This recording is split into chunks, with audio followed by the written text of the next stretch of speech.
mincha, and ma'ariv. Morning, afternoon, and evening.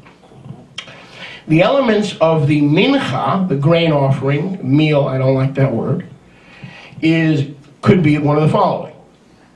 Grain, fine flour, olive oil, incense, baked bread, cakes or wafers, salt, we're talking about the sacrifices of the Torah, salt, no yeast, or honey, that accompanied the burnt offering. So, in order to have a grain offering, you had to have a what? An elevation offering, Daryl, or an olah. Most of the time, the grain offering accompanied the elevation offering. It accompanied the elevation offering, the olah, and the peace offering, along with a drink offering. Okay? So these were the grain was an accompaniment to either the elevation, the olah, or what we're going to read about later, the shalom offering. Sometimes they threw drink in there.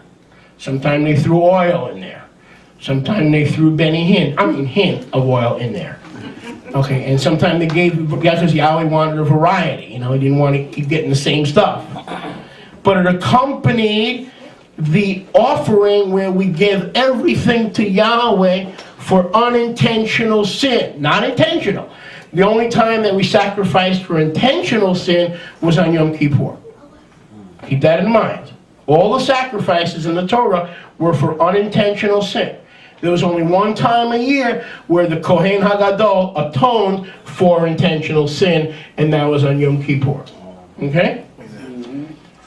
Now, the purpose of the grain offering, the mincha. What was the purpose of the mincha? Again, it was a voluntary act of worship, a recognition of Yahweh's goodness and provision in our meat and drink. It was a recognition that every good and perfect gift comes from above, the Father of lights, in whom there is no variableness or shadow of turning. Amen. Yahweh didn't need the drink, and Yahweh didn't need the grain. It was showing Yahweh that we recognized Him as the provider, and bringing to Him the grain and the drink, saying, Yahweh, without this we die. Look at us, we're pitiful clay mortal beings. We're pitiful. Without this we would die. Thank you for even these basic commodities of life. Can I hear a good amen? Amen. So it showed our utter devotion to Yahweh's goodness. Hodu le Yahweh ki tov, ki le olam chasdo. Give thanks to Yahweh for He is good. His mercy endures forever. Can I hear a good amen? Amen. So it showed our complete recognition and cognizance of the fact that man shall not live by bread alone, but by every word of Yahweh, and then also by the bread from Yahweh. But the word and the bread both came from Yahweh. Not just the word, but the word and the bread. Can I hear a good amen? Amen. So, again, what was the purpose? It was a voluntary, very important. Were there people in Israel who didn't bring the olah? Most did not bring the olah. Do most Israelites today in the diaspora celebrate Shabbat? Most don't. Do most keep the feasts? Most don't. Do most follow the Torah? Most don't. So when we think of people and sacrifices in Israel, you have to remember, most did not. Because it was voluntary. It was on a voluntary basis. Yahweh was showing He wanted to manifest your heart if we were doing it for the right reasons. Or because somebody, do we come to synagogue because people keep calling us to remind us, or do we come here because we know we have no choice? This is where Yahweh planted us, and this is where we're supposed to grow. Yahweh's always checking the motive, not the other things.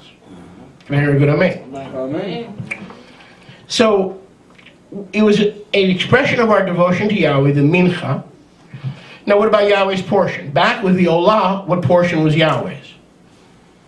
Chris, what portion was Yahweh's? The whole thing. All of it. Now what about when it came to the mincha, the grain offering? Please don't use meal. I just hate that word. It makes me think of Yahweh sitting at IHOP with some Korean lady serving him. Why you want how?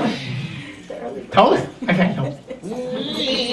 Howie, Howie. See, I'm an equal opportunity offender. So, what was Yahweh's portion? Okay. Where are we here? Here we are. Yahweh's portion is this. Everything other than the priest's offering. But the portion went to Yahweh. So the priest did get some of the mincha that came from themselves. When the priests offered mincha, they got to keep the mincha. But the mincha of the people, Yahweh kept entirely. Let's say we're the people. Let's make believe I'm not Kohen Chasky. Let's make believe we're the people. Right? Whatever the people brought in grain and drink, how much did Yahweh get? All of it. 100%. What part did the priest get? Nothing that the people brought. Only what they presented to Yahweh themselves. Correct. Okay, see, a lot of people think that the burnt offering, part of the burnt offering went to the Kohen. It did not. They got nothing. So what is the message here? The priest gets nothing except Yahweh allows it. The people get nothing except Yahweh allows it. Without me, Yeshua said, you can do nothing. That's right. You can live nothing. You can receive nothing. But if you abide in me and I abide in you, you shall bear fruit, and your fruit shall remain, even when others criticize you and hate your guts for your faults and imperfections. If you abide in me and I abide in you, you will bear fruit, and your fruit shall remain. That's the beautiful part about kingdom work. Whatever you do for the kingdom on Saturday or for the kingdom on any other day will last forever. Whatever you do to feed your family will last till the last member of your family dies. It will last no further than that. That's why it pays to serve Yahweh, because you're laying up treasures in heaven. Whatever you're serving and you're going out of your way and you're inconveniencing yourself for Yahweh will never return void. Amen. But when you're fighting your own battles here on earth, all that will be vapor one day. Everything we do for wrong motivation. So these sacrifices were not everything I've done in 21 years of ministry I'm going to get a reward. Only the things that I've done with proper motivation. A lot of the things that produce good fruit, that my motivation was not correct, I will not receive a reward. Amen. Not just the fruit, Yahweh's going to check the motivation. Okay. Why did you do it? Did your wife twist your hand to go to church?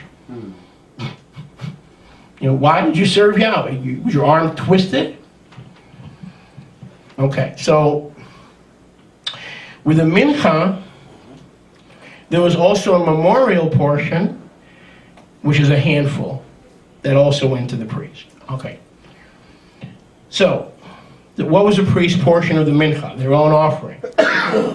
Everything that was not the priest's own grain was to be burned. Yahweh would not allow the priest to keep anything except what the priest brought. Meaning, hey priest, you may have a title, but even you get everything from me. You may have that title, but I give you everything that you have. Can I hear a good amen? Amen. Everything else had to be burned on the mincha. With the others, now some of the other mincha offerings, not all, some, the priest had to eat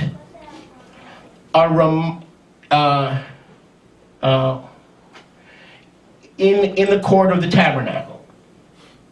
Okay? So in other words, they couldn't take out. There was no takeout.